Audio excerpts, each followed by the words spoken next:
make a decision about the contingents and infrastructure for security guarantees, where contingents or troops, how you say, or soldiers, like the journalist said. So we will discuss this infrastructure. The number, so of course I know the number what we need, and of course we will share it firstly, not in the open conversation, yes, not to prepare Russians for this, and so we will discuss, and when we will make decision of what we see, how we see the number, and if it will be positive, we will share it. Of course we will share it. It's not a secret. It can't be without supporting of societies. Thank you. Thank you. Now to Swedish media, Svenska Dagbladet. Yeah, we have Swedish media with us. Okay, they probably left. Have not waited until now, yes? Okay, let's go now to Norway then, another Nordic nation. Marius Helge Larsen. Okay, at least we have you. Hi. I'm Marius Larsen from the Norwegian news agency NTB. I have a question for President Zelensky or anyone else who would like to answer it. You have now been through... Can you ask Sweden, please, because they don't have journalists. President Zelensky, Sweden, and anyone else. Okay? Sweden, Zelensky, or anyone else, or my Prime Minister, who hasn't gotten any questions yet. So, but it goes to you first, President Zelensky. You have been through 3 terrible years of war. What are your hopes for Ukraine and the Ukrainian people for the next 3 years to come?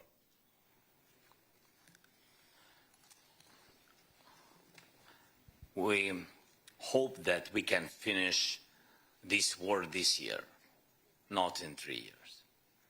It's very, very difficult. Very difficult for all our nation to go through this war, but with all respect to our soldiers and our people. So I can't speak about 3 years. If we speak about how to prepare security because of the Russia, they can come back in 10 years. If we will not be prepared. They will not come back if we will pressure them, put them to their place, to their territory.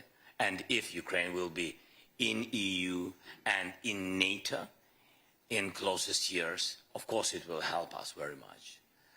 And I think that they will not come back if we will have strong army and strong allies and strong unity, to my mind. Because they will never, forgive the world that they didn't win. And you see that they will not win. Thanks. Thank you. And what about Sweden? Yes, you have a question to your Prime Minister or not? If not, we will proceed. No? I think everything was so clear. Okay, yes. I have a question for my Prime Minister as well, Jonas Gahr Støre. Today, your colleague Mette Frederiksen in Denmark said that 3% of the budget to defense is not enough. You have set the goal to reach 3% within 2036. Do you think that is a fast enough pace? Well, I think we have made that significant shift of lifting us far above 2%. First, we were among countries that did not have a plan. Then we had a plan, then we moved beyond. We are now about 2.5, and we may reach 3% before 2036, by the way. I think we may need to invest more in defense, and I think that debate should be on figures, but also on quality and capabilities. Because if we get lost in figures, we will have 32 allies with silos and percentages. What we need to do now is to deliver on what we have agreed at NATO, in Vilnius and in Washington, about regional plans. So we work now with Sweden and Finland in the north of the Nordic region to make sense of our capabilities in defending the Nordic part of the Nordic region. And we debate with our Danish friends and our German friends and our British friends that around the North Sea we should also have investment in the best capabilities. That may also lift percentage, but I would really like to see the output as the most important. Thanks. Thank you. Let's go now to Finnish media. We have with us Joonas Immonen from Ilta-Sanomat, right? Yeah. Yes, thank you very much. Joonas Immonen from Ilta-Sanomat, Finland. Question for President Stubb and Mr. Zelensky. Mr. Stubb, you said earlier today that there are now mixed messages and signals coming from the US in support of Ukraine and also defense of Europe as a whole. Mr. Stubb, what do you think that's going to be Finnish role and responsibility for future for European defense? And Mr. Zelensky, do you think or believe that Europe will and should be able to replace US support if needed? Sure. Perhaps I'll answer through 2 points. I'll answer the question to Vladimir first. I think we need to get our facts right. When you look at support for Ukraine throughout this war, Europe stands, as Commission President Ursula von der Leyen said earlier, at about 134 billion euros, more or less. The United States, roughly around 114 billion. I look around this table and I see NB8, so 5 Nordic countries and 3 Baltic states. We're actually at 26 billion euros, roughly speaking. So that's about a fifth of what Europe has supported. So yes, to a certain extent in the future, we're going to have to take more responsibility, but to get bogged down in who has given more, I think is the wrong tack. The second point I have to make, it's not only about the material support, it's also about having skin in the game or having some kind of a plan. I think Norwegian Prime Minister Jonas Gahr Støre put it quite well earlier when he said that we Europeans can't complain our way to the negotiating table. And my worry is that in the past 2 weeks, when we've seen a shift in the transatlantic partnership, and you'll know that I'm an avid transatlanticist, we have to wake up to a new reality. And then the question is, how do we get skin in the game? How do we get involved? I think a good start is what President Costa has done, is to call a European Council. Because right now, European diplomacy is rather cacophonic. It's all over the place. That's why I have, together with some colleagues, proposed that we sit down and think about a plan. And in my mind, that plan or sketch goes in 3 phases. The first phase is the pre-negotiation. That's where we are right now. This is when we have to think really hard how we put more pressure on Russia and basically how we support Vladimir and Ukraine and what kind of security arrangements we have. And if I may, just as a side note, I'm getting a little bit frustrated about this debate on boots on the ground, because that sort of misses the whole point. That is that the strongest boots on the ground in the world right now are with Ukraine. They have the land forces. Then it's a question about which phase and how Europe will come to support Ukraine. In the air, in the sea, with reconnaissance, with intelligence, etc., etc. The second phase of the plan is when the ceasefire begins. And that's actually quite crucial, because that's when you start looking at the modalities and the agenda of the actual negotiations. And that's when you start looking at confidence-building measures. And then the third phase is the peace process. And that's when you start talking about the big issues of territory, and that's when you start talking basically about recompensation, about justice, which President Zelensky was talking about earlier. So what I'm trying to say is that I think we in Europe, we need to get our act together. And in order to get an act together, you have to have a plan to the Americans, because if you don't have a plan to the Americans, you're not going to get involved in negotiations. And right now the negotiations are happening above our heads without any kind of a plan and strategy. That's why I think this meeting has been extremely important, and that's why I think that the next 2 weeks are crucial also about the future of European security. And there was another, yeah. Just to add some words, I think that you are sorry that I'm telling but I think that you are neighboring the same problem. Yes, and that's great. So that's a big success that you are in NATO. And my congratulations to Sweden. And also, that's why, so we are very thankful that we have such close partnership with Finland, with Alexander.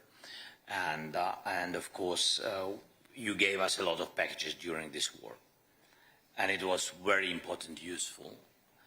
I can tell you, especially, by the way, first year, I'm focusing a lot of times on the first year, but I think that the first year, first months, was the most important in this battle. And when those time we didn't have 155 artillery, I mean Western kind of NATO standard systems of artillery. We didn't have long distance weapon and etc. We had Ukrainian production, Soviet period production, any weapon, artillery and etc. And their air defense, S-300, for example, missiles. And it was very difficult. It was big deficit because it's big deficit in the world.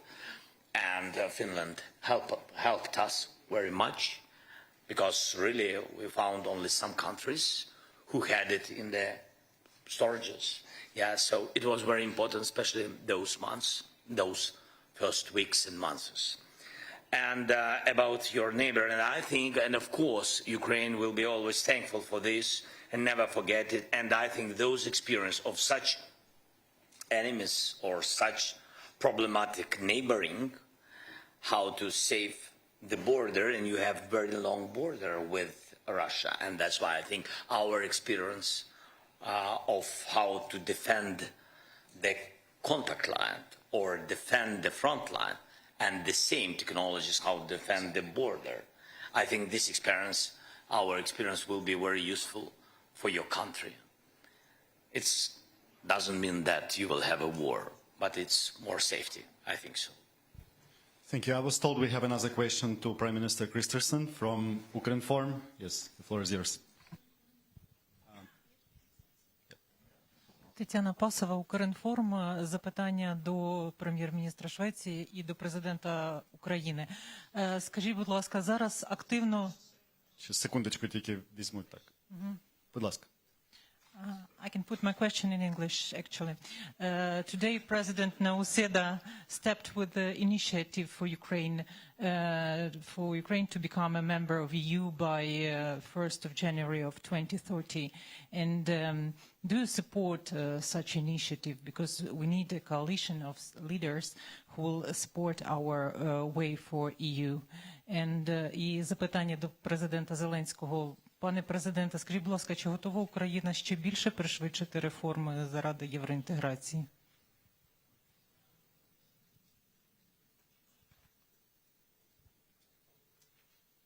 Was that for me? Okay, yeah, sure. Yeah. Well, obviously we have we have the phrase of a merit-based process, and since there are a lot of merits, there is a good reason for speediness in the process. So that's very easy. And I really wouldn't mind to have a very specific date. I think there is an urgency in becoming a European Union member, and even more so if there is put at doubt whether Ukraine will be allowed into NATO for every country. So I think the European Union accession is a urgent need.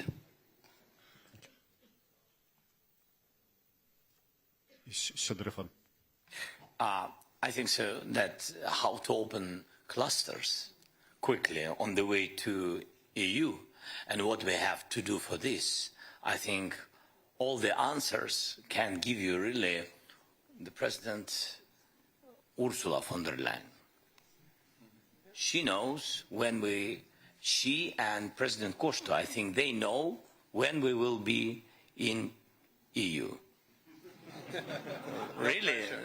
No pressure. They are decision makers. So. Yeah, but perhaps I may add, I am now witnessing many different accession processes. I must say, I'm so deeply impressed by the speed and the quality with which this country, Ukraine, is reforming and doing all the necessary steps, and these are hard steps, and this is a lot of hard work, while fighting a war of survival is really impressive. So you have here an example for highest merit, highest quality, and speedy delivery that is exemplary. You got 3. So now we go to Latvia. Latvian media, Latvian television, Gins Amoliņš. Thanks. Hello? Works well. The Nordic and the Baltic states, my question would be to President of Latvia, President Rinkević, and maybe a short comment on that from President Zelensky, if possible, shortly about the Nordics and Baltics announced today, the pledge to train and also to equip a brigade-sized unit. Given the uncertain situation right now in geopolitics, and a bit of a follow-up on the Finnish colleague here, do you see that Europe would need to rapidly increase its military aid to Ukraine? And is Europe capable of doing that? Thank you. Actually, those are very easy questions. Yes and yes. But I think that for the second, what we really need is to, first of all, get a very clear message to the defense industry that we are going to spend more, because what defense industry needs a clear commitment. Number two, both on the national level, less at the European level, we still are experiencing all those procedures. Sorry to say, but I think that we need to get out of this kind of mood that we are very much process-oriented, but to move to the results-oriented. I do believe that we can do that, and I do believe that we must do that, and I do believe that we will do that.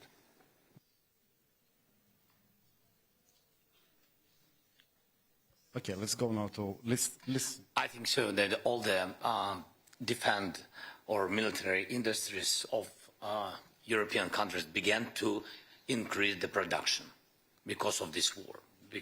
Began to increase the production, beginning from the artillery rounds to drone production, technologies, systems of electronic warfare, a lot of things, different things. But how to do, but it's not enough, and how to increase more quicker and be comparable with Russians is to invest more to Ukrainian production. Because our economy, we have military economy for today. We just produce, for example, like drones. We have 200 private companies. 200, it's a lot. Even small companies, they need financing, and they produce quicker than our government production. It's understandable, because without any bureaucracy, they just produce and help soldiers. And by the way, they help directly to the front line. What is important, they don't produce and just to give government, and then government think how to send it to the front line. So there are a lot of quick ways. For example, we did one thing. So I began to pay money directly to brigades. It's one of the versions, how to help them to produce quickly. And they really do a lot of things. And they buy and produce. There are brigades on the front line which produce at the same time. So really very sorry if I'm using not correct word, interesting, but it's incredible. So that's why we need additional financing for our Ukrainian production directly to private sector. Now to Lithuanian media, LRT, Augustinas. Yeah. Thank you for opportunity. Question for Lithuanian President. I also would like to ask you about, peacekeeping force possibilities in Ukraine. We see that it's hardly likely that anytime soon we can see this coming from EU or NATO frame. Are you willing to take a unilateral decision, like, for example, United Kingdom is talking about? And also I want to ask President Zelensky, looking around you today, around this table, do you think that this Nordic-Baltic region is playing more and more significant role in support for Ukraine? Thanks. Lithuania is ready and will be ready to support Ukraine under any circumstances. And even now, as we speak, Lithuanian people, ordinary Lithuanian people, are accumulating financial resources in order to buy the drones for Ukraine. So my country is not tired and will be not tired in supporting Ukraine. When it comes to the decision you mentioned, I think we have to answer to the three questions, first of all. We need the clarity about the mandate of such forces on the soil of Ukraine. Are we speaking of peacekeeping or peace enforcement? There is no peace yet, and even the ceasefire is not a reality, unfortunately, so far. The second question, and the answer to the second question is, are we ready to enforce the ceasefire? So the force must be real. The first time the peace is violated or ceasefire is violated, the retaliation must be immediate and strong. Otherwise, we compromise and we discredit the very concept of the security guarantees. And the third question is, are we ready to back each other? Or, in other words, unity is vital. Europeans with the backing of the United States would be ideal solution. Are we there? I have my doubts. Maybe my doubts will disappear in the coming weeks or coming months. At least I'm looking forward to the Hague summit. I hope there will be positive news from this summit despite all our reservations. So I think the question is a little bit too premature, but when it comes to the training mission, Lithuania is already there. Our experts, military experts, assist Ukrainians to improve their professionalism and fighting capacities. They are there, and we already answered to this question positively. And if you allow me, I will comment my initiative on the date of European Union accession, Ukraine's accession into European Union. You know, this is a matter of political commitment. If we talk about the NATO membership, of course we understand that not everything is in our hands, and the decision depends on other allies too. But the European membership is in our hands, in the hands of European Commission, in the hands of member state, and of course the hands of Ukraine. And Ukraine is doing really a great job under such complicated circumstances. So I truly believe that it is a realistic date. It's ambitious, but realistic date. Thank you. One more important partner with us, France, Monsieur le Ministre Benjamin Haddad, Minister Delegate for Europe and Special Envoy of the President. I'm told we have a question for you coming from Union Sayenko. Thank you for this opportunity to ask a question. I would like to refer my question to French Minister. France has already provided Ukraine with very significant support in order to help to survive our country. Especially you provided us Scalp long-range missiles, howitzers called Caesar, armored fighting vehicles, ammunition, and other vital support. And my question is your country ready to continue support Ukraine for another year? Are you ready to increase this level of support? And my quick follow-up for the President of European Commission and President of European Council. You have already heard proposal from Lithuanian President that there should be setting a date for Ukrainian accession by the 1st January of 2030. Is this a goal of your mandate to coordinate and help Ukraine really become a member of European Union by this date, 1st of January 2030? Thank you. Thank you. Yes, France will continue to support Ukraine for how long it takes, for the simple reason that Ukrainians are not just fighting for their security and their freedom, but for the security of Europeans against the threat that Russia poses for all of us. You were kind enough to mention long-range missiles, the Caesar cannons. We have the first Mirage jets now flying in the skies of Ukraine, as well as the Anne of Kiev brigade that's been deployed on the ground, and we will continue to do so. President Macron, as you know, is today in Washington, D.C. to continue the respectful and honest dialogue that he has with President Trump, to say that, very simply, we support the peace through strength approach.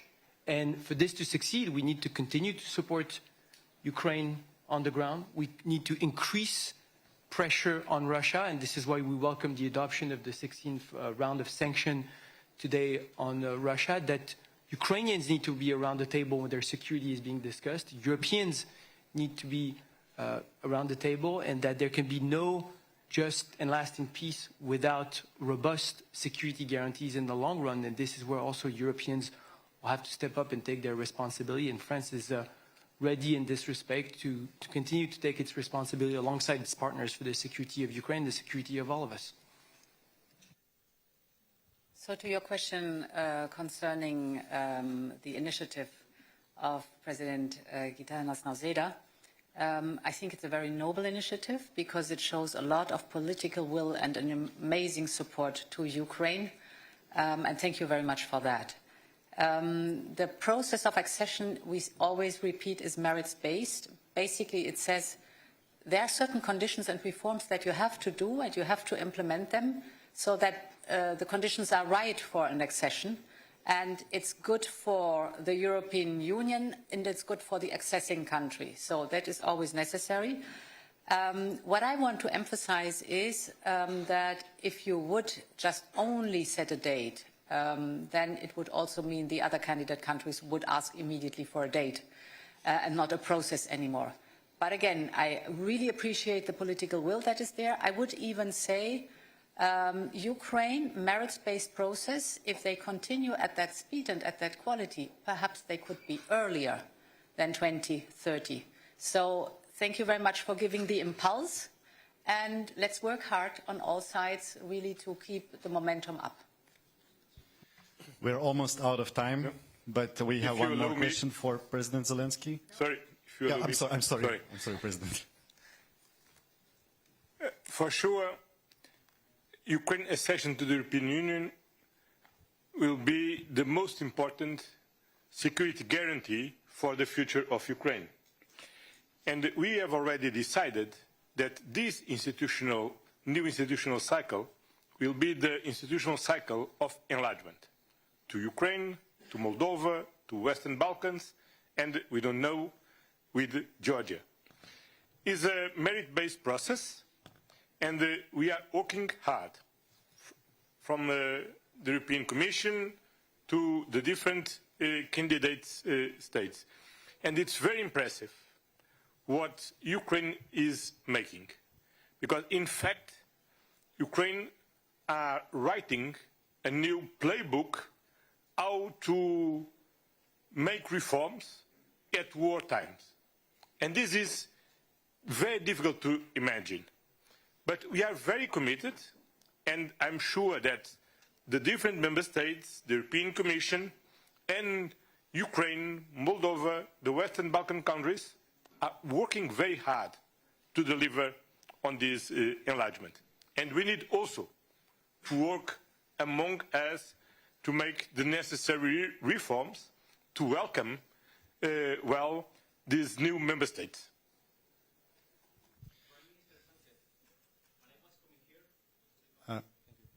El Confidencial, Fermín Torrano. While I was coming here, I met just in the street a Ukrainian friend who told me to say thank you for the €1 billion you announced today.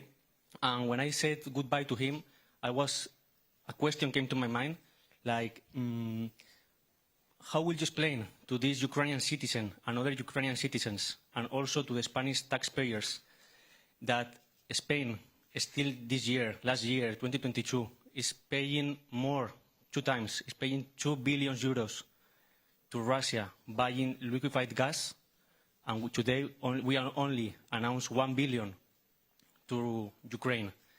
And so I would like to ask you, what will you tell to him, to Spanish taxpayers, because this money is still helping to fund the war? And to President Zelensky, I would like to ask that you said trust with partners is very important.